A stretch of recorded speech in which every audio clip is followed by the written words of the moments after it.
இந்த விண்ணில் ஆனந்தம், இந்த மண்ணில் ஆனந்தம், அடிபூமி பந்தை முட்டி வந்த புல்லில் ஆனந்தம், வெயிலின் சுத்தம் ஆனந்தம், மழையின் சத்தம் ஆனந்தம்,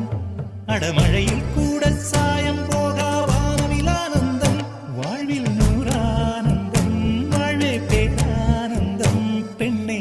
அறையெழுதும் சுயஜரிதம், அதில் அன்பே ஆனந்தம் ஆனந்தம், பச்சை கிளிகள்